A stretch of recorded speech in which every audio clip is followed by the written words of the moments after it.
Bonjour les amis des chiens, mais surtout bonjour à vous, nos adorables compagnons canins. Bienvenue sur les podcasts Canicurieux du Centre Canin Eduxtucieux, exclusivement dédiés au service des toutous. Tous les lundis, nous répondons à vos questions Instagram ou email sur tous les thèmes relatifs aux chiens, que ce soit sur l'éducation et le comportement, mais aussi sur les sports canins, l'équipement, le matériel en animalerie, la santé, l'élevage, le toilettage, la physiothérapie, naturopathie ou encore l'alimentation canine. Vous pouvez d'ailleurs retrouver tous ces thèmes dans nos mini-séries dédiées sur YouTube, sur la chaîne Eduxtucieux et notre histoire et nos services sur notre page Instagram à Neji the Lazy Sam ou encore simplement sur notre site, compte TikTok ou notre page Facebook.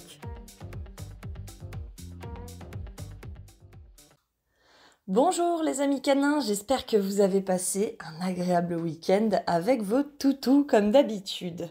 Aujourd'hui, on se retrouve pour parler des Canine Games, un concept créé par le docteur vétérinaire comportementaliste Ian Dunbar, venu des États-Unis, mais ce concept était déjà connu au Japon. L'idée de cette création lui est venue dans un magasin alors que personne ne l'écoutait pendant qu'il enseignait.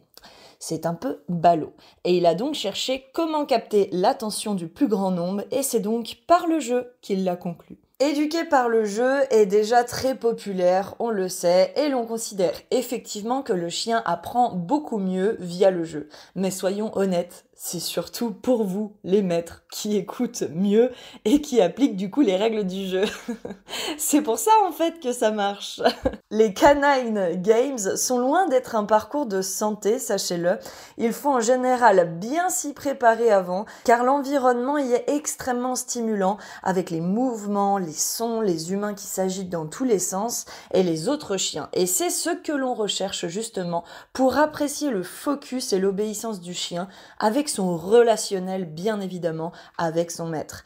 Et c'est un moment très convivial qui se finit en général par un bal, c'est-à-dire une grande chorégraphie improvisée par les maîtres et leurs chiens. Les Canine Games sont composés par plusieurs exercices. Le premier, c'est le jeu de la chaise musicale revisitée. Le concept des chaises musicales est donc toujours le même que pour celui des enfants, avec une chaise en moins à chaque fois, mais pour pouvoir rester assis sur votre chaise, vous devez d'abord avoir effectué un assis pas bouger avec le chien sur une marque située un petit peu plus loin que vous, sachant que celui ou celle qui n'a pas de chaise a le droit, sans toucher le chien, de le distraire pour le faire bouger via des marques sonores ou visuelles. Et ainsi, du coup, si le chien bouge, le maître doit le replacer évidemment en pas bouger, donc sa chaise se libère. Et oui, pas folle la guêpe. Vous avez ensuite une course de rappel. Des assistants tiennent deux chiens qui vont devoir courir l'un contre l'autre au signal de départ du juge, mais pour revenir à leur maître et non pas pour faire la java et s'asseoir à leurs pieds. Le premier qui s'exécute a donc gagné et a le droit de jouer au second tour. Un troisième exercice consiste en rapport d'objets divers et variés. Le chien a 1 minute pour accumuler le maximum de points. Il doit aller chercher un maximum de jouets dont les valeurs de points sont d'ailleurs différentes et les rapporter pour les poser dans un seau. Si le chien sait discriminer les objets, il risque donc fort de gagner puisqu'il aura l'avantage de récupérer les objets qui valent le plus de points. Une autre épreuve est relative à la capture à distance. Chaque couple maître-chien a 3 tentatives pour lancer un objet comme une balle, un jouet ou un frisbee, etc.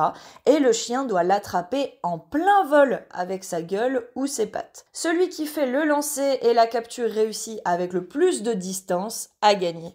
Vous aurez ensuite le prendre et le lâcher. Donc le chien a 1 minute pour aller chercher un objet choisi par le juge et c'est le même pour tous et pour toutes et aller le poser sur un billet de 100 $ au sol comme marque de repère. Il doit savoir donc discriminer le billet parmi d'autres papiers et son maître peut l'aider depuis une marque qui est située à environ 10 mètres de distance. Vous avez aussi le relais Joe Pup. Chaque équipe est cette fois-ci composée par 4 humains pour un chien et le chien doit courir dans le couloir qui lui est donc adressé d'un humain à un autre pour effectuer une routine d'obéissance dont les joueurs seront informés le jour même.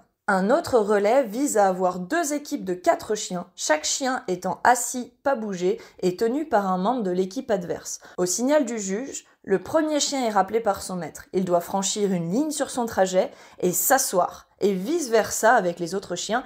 Puis, au final, les 4 chiens doivent se coucher à distance à la demande, car ils doivent évidemment maintenir le assis pas bouger vers la ligne pendant que les camarades passent durant le relais. Mon préféré est le relais des aboiements. L'équipe est cette fois-ci composée de 5 chiens et de 5 maîtres, et chaque chien doit, à la demande de son maître, aboyer 3 fois, puis s'arrêter pour passer l'aboiement au chien suivant, etc.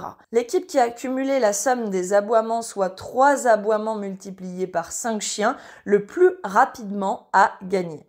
Enfin, vous aurez mon petit sport canin favori avec Miss Jenna, qui est donc l'obé rythmé ou dog dancing, et qui consiste à présenter une chorégraphie de 3 minutes avec des tricks sur un fond musical, devant un panel de juges techniques et artistiques. Vous pourrez aussi avoir Pile Poil, le défi. C'est un jeu créé par Antonio Ruiz qui est composé par 369 exercices différents à faire avec son chien. Les difficultés sont vraiment variables et certains exercices sont même réservés à des experts. Si vous avez un peu de curiosité à cet égard, vous pouvez commander le défi sur internet. C'est très sympa à découvrir, donc n'oubliez pas. Pile Poil, le défi de Antonio Ruiz. Et voilà pour ce qui est de savoir ce que sont les Canine Games. À Toulouse, en France, il y en a déjà eu dans des gymnases, et en Suisse, cela n'est pas encore très développé. Probablement parce qu'il s'adresse effectivement à un public de performance et de compétition assez multitâche, disons-le.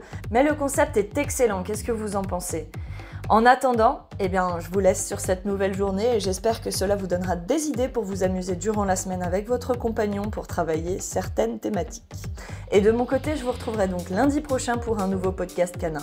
En attendant, si ces podcasts vous plaisent et que vous souhaitez que nous continuions, n'hésitez pas à nous le dire dans les avis et à vous abonner pour nous soutenir. Un grand merci à vous et à vos toutous!